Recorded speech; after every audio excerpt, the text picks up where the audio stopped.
اعوذ باللہ من الشیطان الرجیم بسم اللہ الرحمن الرحیم رب اشرح لی صدری ویسر لی امری واحلل عقدۃ من لسانی یفقہوا قولی۔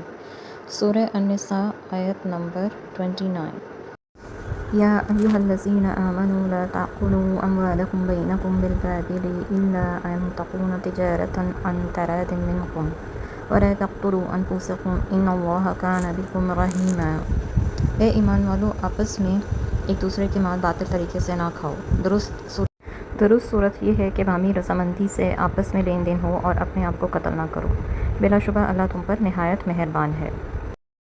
اس صورت میں کون کون سے باطل طریقوں کا ذکر کیا گیا ہے؟ یعنی ہر وہ آمدنی جسے شریعت نے حرام قرار دیا ہو۔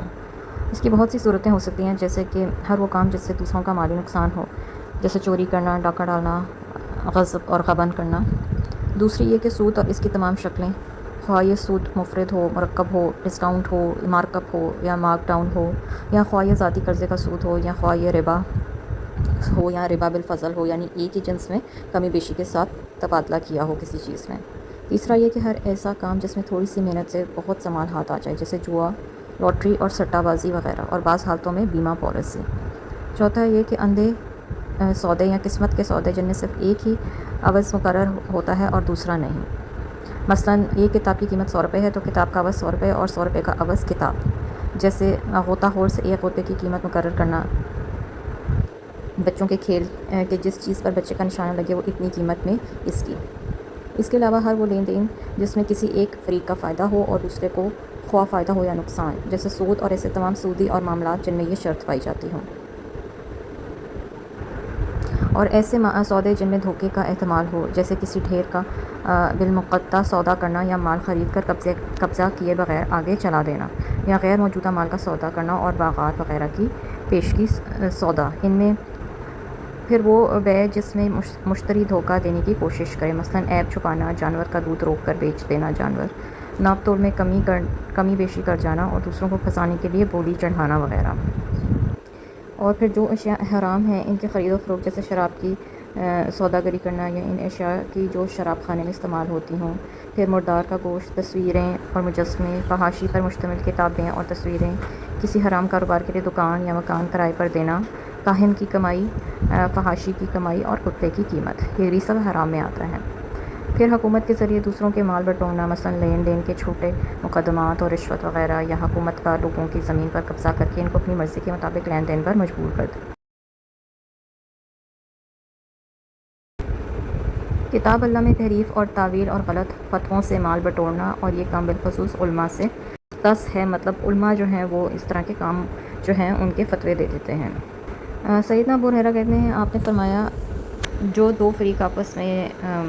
سودا کر رہے ہیں اس میں سے ایک تو بائع ہے اور دوسرا مشتری ہے، وہ صرف اس حال میں جدا ہوں گے کہ وہ ایک دوسرے سے راضی ہو جائیں، یعنی بیچنے والا اور خریدنے والا دونوں جو ہے ایک سودے پر راضی ہو جائیں۔ آپ نے فرمایا بیچنے والا اور خریدنے والا دونوں سودوں کو پورا کرنے اور فسخ کرنے کا اس وقت تک اختیار رکھتا ہے جب تک وہ جدا نہ ہو، سوائے بے خیار کے جس میں مدت کے اندر سودا فسخ کرنے کی شرط ہوتی ہے۔ اس کے علاوہ ابو ماما کہتے ہیں کہ آپ نے فرمایا جو شخص قسم کھا کے کسی مسلمان کا حق مار لیتا ہے اللہ اس کے لیے دوزخ واجب کر دیتا ہے اور جنت اس کے لیے حرام ہو جاتی ہے۔ کسی نے آپ سے پوچھا اگرچہ یہ حق تلفی بالکل معمولی قسم کی ہو، فرمایا اگرچہ وہ پیلوں کے درخت کی ایک شاخ ہی کیوں نہ ہو، یعنی اتنی معمولی بھی ہو تو پھر بھی جو ہے وہ جنت حرام کر دی جاتی ہے۔ سیدنا ابو ہریرہ کہتے ہیں کہ آپ نے فرمایا اللہ 4 قسم کے آدمیوں سے دشمنی رکھتا ہے، ایک وہ جو قسمیں کھا کر سودا بازی کرتا ہو، دوسرا محتاج جو اکڑ باز ہو، تیسرا بوڑھے زانی سے، اور چوتھا ظلم کرنے والے حاکم سے۔ سیدنا ابو ذر غفاری کہتے ہیں آپ نے فرمایا قیامت کے دن اللہ تعالیٰ 3 آدمیوں سے کرام نہ کرے گا، ان کی طرف دیکھے گا اور انہیں دردناک عذاب ہوگا۔ میں نے پوچھا یا رسول اللہ وہ کون ہیں؟ وہ تو نامراد ہو گئے اور خسارے میں رہے۔ فرمایا ایک تہبند لٹکانے والا، یعنی جو ٹخنوں سے نیچے پہنے، دوسرا احسان جتلانے والا، یعنی کسی کے اوپر احسان تو کر دے اور بعد میں پھر سے تانے دے، اور تیسرا جھوٹی قسم کھا کر اپنا مال بیچنے والا، یعنی کہ اس کے مال میں کوئی نقص تھا لیکن اس نے جھوٹی قسم کھا کے اس کو بیچ دیا۔ آپ نے فرمایا تاجروں کے گروہ سودے بازی میں بےہودہ باتیں اور قسمیں شامل ہو جاتی ہیں، لہٰذا تم ان کے ساتھ صدقہ بھی ملا لیا کرو، یعنی کہ اگر تم سودا بازی کرتے ہو اور تم کوئی قسم کھا کے سودا بیچ دیتے ہو یا کوئی بیچ میں غلط بات کر دیتے ہو تو پھر بعد میں صدقہ دے لیا کرو۔ ناپ تول میں کمی سے متعلق آپ نے فرمایا بلا شبہ تم 2 کاموں کے لیے بنائے گئے ہو کہ تم سے پہلے کی قومیں اسی جرم کی پاداش میں ہلاک ہوئی ہیں، یعنی ناپ تول میں کمی نہ کرو۔ ایک دفعہ بازار میں تشریف لے گئے، وہاں ایک تولنے والا کوئی جنس تول رہا تھا، اسے دیکھ کر آپ نے فرمایا تول اور کچھ جھکتا ہوا تول، یعنی ایسا تولو کہ اگلے کو فائدہ ہو اس کا۔ سیدنا عمر کہتے ہیں کہ آپ نے فرمایا اللہ یہود کو غارت کرے، ان پر چربی حرام کی گئی تھی تو انہوں نے اسے پگھلایا پھر بیچ ڈالا، یعنی انہوں نے ہیلا سازی کی اور اس چربی کو بیچنے کی کوشش کی جو ان کے لیے حرام کر دی گئی تھی۔ جابر بن رحمۃ اللہ کہتے ہیں کہ آپ نے فرمایا بلا شبہ اللہ نے شراب، مردار، سور اور بتوں کی سوداگری کو حرام کیا ہے۔ آپ بت بنا کے نہیں بیچ سکتے، آپ سور کا گوشت نہیں بیچ سکتے، آپ مردار نہیں بیچ سکتے اور آپ شراب نہیں بیچ سکتے۔ اور ہمارے ہاں کیا ہوتا ہے کہ لوگ کیا کرتے ہیں کہ سور کا گوشت کچھ اور کہہ کے بیچ دیتے ہیں، کتے کا گوشت بکرے کا کہہ کے بیچ دیتے ہیں، مردار بیچ دیتے ہیں، مردار جانور بیچ دیتے ہیں، اگر کوئی گائے مر گئی ہے تو اس کا گوشت بیچ دیتے ہیں، تو یہ سب منع ہے۔ بخاری میں یہ ساری حدیثیں موجود ہیں۔ ابو مسعود انصاری کہتے ہیں آپ نے کتے کی قیمت اور فاحشہ کی کمائی اور نجومی کی اجرت سے منع فرمایا ہے، یعنی آپ کتے کو نہیں بیچ سکتے اور اس کے بعد آپ کسی فاحشہ زانی عورت کی کمائی نہیں کھا سکتے اور آپ کسی نجومی کی جو اجرت ہے وہ اپنے اوپر نہیں خرچ کر سکتے۔ سیدنا ام سلمہ کہتی ہیں کہ آپ نے فرمایا میں بھی ایک آدمی ہوں، تم میرے سامنے جھگڑا آپ صلی اللہ علیہ وسلم نے فرمایا کہ میں بھی ایک آدمی ہوں، تو میرے سامنے جھگڑا لیے آتے ہو۔ کبھی ایسا ہوتا ہے کہ ایک شخص اپنی دلیل دوسرے فریق کی نسبت اچھی طرح بیان کرتا ہے، یعنی کہ وہ چرب زبان ہوتا ہے اور میں جو سنتا ہوں اس پر فیصلہ کر دیتا ہوں، پھر اگر میں کسی کو اس کے مسلمان بھائی کا حق دلا دوں تو وہ ہرگز نہ لے، میں اسے دوزخ کا ایک ٹکڑا دلا رہا ہوں، یعنی اگر خدا نخواستہ فیصلہ غلط ہو جائے اور تو پھر دوسرے فریق کو چاہیے کہ وہ اپنے مسلمان بھائی کا حق اس کو واپس کر دے، ورنہ اس کے ہاتھ کیا جائے گا، ایک دوزخ کا ٹکڑا۔ سیدنا ابن عباس کہتے ہیں آپ نے فرمایا جو شخص تصویریں بناتا ہے قیامت کے دن اللہ سے کہے گا کہ اب اس میں جان بھی ڈال اور وہ یہ کام کبھی نہیں کر سکے گا۔ حدیث میں بھی یہ والی بخاری میں بھی یہ والی حدیث آتی ہے، لہٰذا ایسے آرٹ سے جو ہے انسان کو پرہیز کرنا چاہیے جس میں انسانی شکلیں ہوں یا جانور ہوں جن کی شکلیں نمایاں ہوتی ہیں۔ آپ نے فرمایا بازار میں غلہ لانے والے کو رزق ملتا ہے اور ذخیرہ اندوز ملعون ہے، یعنی جو ذخیرہ اندوز ہے، ذخیرہ بچا کے رکھتا ہے یا چھپا کے رکھتا ہے وہ لعنت زدہ ہے۔ واصلہ بن الاسقا کہتے ہیں کہ میں نے رسول صلی اللہ علیہ وسلم کو یہ فرماتے سنا کہ جس شخص نے اپنے عیب دار چیز عیب بتائے بغیر بیچی وہ ہمیشہ اللہ کے غضب میں رہے گا اور فرشتے اس پر لعنت کرتے رہیں گے۔ اور پھر جب بیچنے والا خریدنے والا جب تک وہ جدا نہ ہو، آپ صلی اللہ علیہ وسلم نے فرمایا کہ وہ مختار ہیں، پھر اگر انہوں نے سچ بولا اور صاف گوئی سے کام لیا تو ان کے سودے میں برکت دی جاتی ہے، اور وہ عیب وغیرہ چھپائے گئے اور جھوٹ بولا تو ان کے سودے میں سے برکت اٹھا لی جاتی ہے۔ سیدنا ابو ہریرہ کہتے ہیں ایک دفعہ آپ کا ایک غلے کے ڈھیر پر گزر ہوا، آپ نے اپنے ہاتھ اس میں داخل کیا تو انگلیوں کو نمی محسوس ہوئی۔ آپ نے پوچھا اے غلے والے یہ کیا؟ وہ کہنے لگا یا رسول اللہ بارش ہو گئی تھی۔ آپ نے فرمایا تو نے اس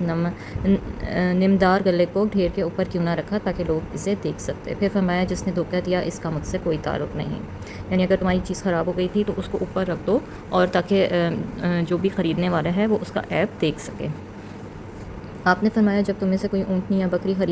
خریدے جس کا دودھ بڑھایا گیا ہو تو دودھ ہونے کے بعد خریدنے والے کو دو باتوں میں سے کسی ایک کا اختیار ہے، چاہے تو اسے رکھ لے اور چاہے تو واپس کر دے، اور ایک ساتھ کھجور بھی اس کے ساتھ دے۔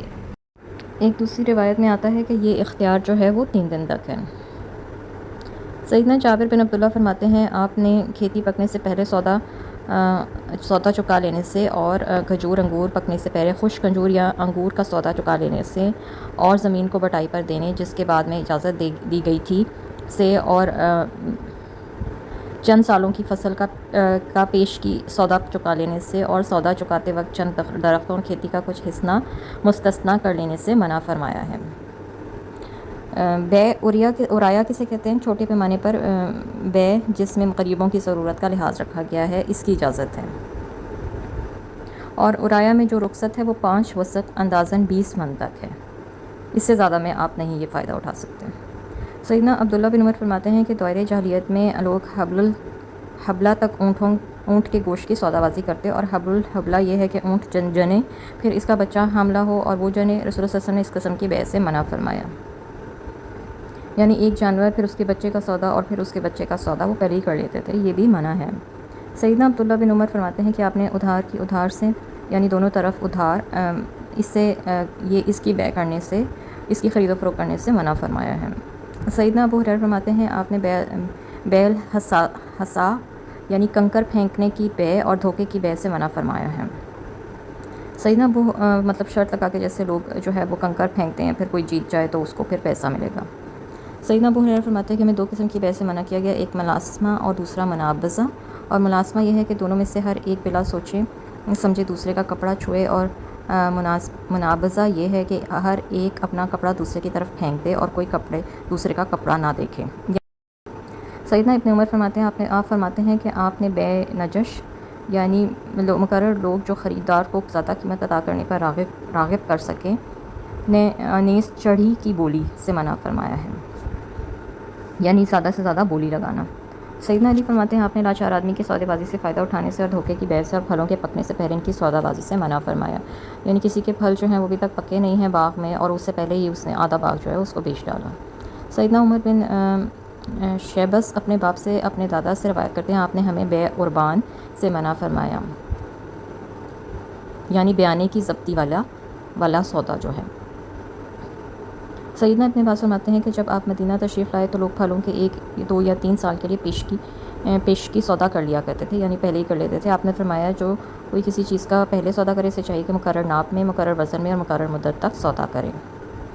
آپ نے فرمایا جو شخص بیع سلم کرے تو مال پر قبضہ کرنے سے پہلے کسی دوسری کی طرف یہ سودا منتقل نہ کرے، یعنی پہلے خود چیز خریدو پھر اس کو آگے بیچو، ایسا نہ کرو کہ پہلے خود خرید لو پھر اس کو آگے بھی بیچ دو اور بعد میں مال جو ہے وہ ہاتھ آئے۔ بظاہر سود، جوا اور رشوت ان تینوں میں باہمی رضامندی پائی جاتی ہے، لیکن یہ رضامندی اضطراری ہوتی ہے۔ مثلاً قرض لینے والے کو اگر قرض ہستہ مل سکتا ہو تو وہ کبھی سود پر قرضہ لینے پر آمادہ نہ ہو۔ جواری کے اس لیے رضامند ہوتا ہے کہ ہر ایک کو اپنے جیتنے کی امید ہوتی ہے، جواری جو ہے وہ جوا کھیلنے والا ہوتا ہے، ورنہ اگر کسی کو ہارنے کا خطرہ ہو تو وہ کبھی جوا نہ کھیلے۔ اسی طرح اگر رشوت دینے والے کو یہ معلوم ہو کہ اسے رشوت دیے بغیر بھی حق مل سکتا ہے تو وہ کبھی رشوت نہ دے۔ اس کے علاوہ سودا بازی میں اگر ایک فریق کی پوری رضامندی نہ ہو اور اسے اس پر مجبور کر دیا جائے تو وہ بھی اسی ضمن میں آتا ہے، شرعی اصطلاح میں اسے بیع خیار کہتے ہیں۔ اس کے علاوہ مسجد میں بھی خرید و فروخت کرنا منع ہے۔ آپ نے فرمایا جب تم مسجد میں کسی کو چیز بیچتا یا خریدتا دیکھو تو اسے کہو اللہ تمہاری تجارت میں نفع نہ دے، اور جب کسی کو مسجد میں کوئی گمشدہ چیز ڈھونڈتے دیکھو تو اسے کہو اللہ کرے تمہیں وہ نہ ملے۔ اس کے علاوہ جمعے کی اذان کے بعد لین دین یا دوسرے مشاغل جو ہیں وہ حرام ہیں، یہی صورت عام نمازوں کے لیے بھی ہے۔ اس کے علاوہ جس نے چوری کا مال خریدا اور وہ جانتا تھا کہ وہ چوری کا مال ہے تو وہ چوری کے گناہ اور اس کی سزا میں برابر کا شریک ہوا۔ پھر ملاوٹ والی چیز کو الگ کر کے بیچنا چاہیے۔ فضلہ بن عبیدہ کہتے ہیں کہ خیبر کے دن میں نے ایک ہار 12 دینار میں خریدا جس میں سونا اور نگینے تھے، میں نے انہیں الگ الگ کیا تو سونا ہی 12 دینار سے زیادہ مالیت کا پایا۔ میں نے اس کا ذکر رسول اللہ صلی اللہ علیہ وسلم سے کیا تو آپ نے فرمایا کوئی چیز جب تک الگ الگ نہ کر لی جائے اس کی خرید و فروخت نہ کی جائے۔ اس کے علاوہ جب تک مال پر آپ کا قبضہ نہ ہو تب تک آپ اسے آگے نہیں بیچ سکتے اور اس سے فائدہ بھی نہیں اٹھا سکتے۔ پھر آپ مال کی قیمت کو مارکیٹ کی قیمت سے کم بھی نہیں کر سکتے۔ سیدنا بن مسیب کہتے ہیں کہ سیدنا عمر بازار میں حاطب بن ابی طلحہ کے پاس سے بلتا کے پاس سے گزرے جو بازاری قیمت سے کم قیمت پر منفی منقع بیچ رہے تھے۔ آپ نے فرمایا یہ تو نرخ زیادہ کرو یا ہمارے بازار سے اٹھ جاؤ۔ خودکشی کے حکم سے یہ والا حکم پہلے کیوں آیا ہے؟ باطل طریقوں سے دوسروں کا مال ہضم کر کے انسان کو اپنے آپ کو ہلاکت میں نہیں ڈالنا چاہیے، اور اگر اسے الگ سمجھا جائے تو ایک یہ کہ ایک دوسرے کو قتل نہ کرو، یعنی قتل ناحق جو حقوق العباد میں سب سے بڑا گناہ ہے، اور قیامت کو حقوق العباد میں سب سے پہلے قتل ناحق کے مقدمات کا ہی فیصلہ ہوگا۔ اور دوسرا مطلب یہ کہ خودکشی نہ کرو، کیونکہ انسان کی اپنی جان پر بھی اس کا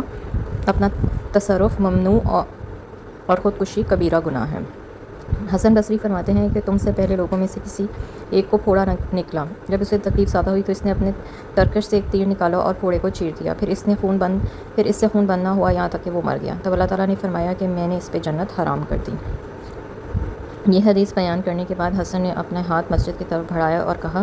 اللہ کی قسم مجھ سے یہ حدیث جندب نے بیان کی، رسول اللہ صلی اللہ علیہ وسلم اس مسجد میں تھے۔ آخر دعوانا ان الحمد للہ رب العالمین۔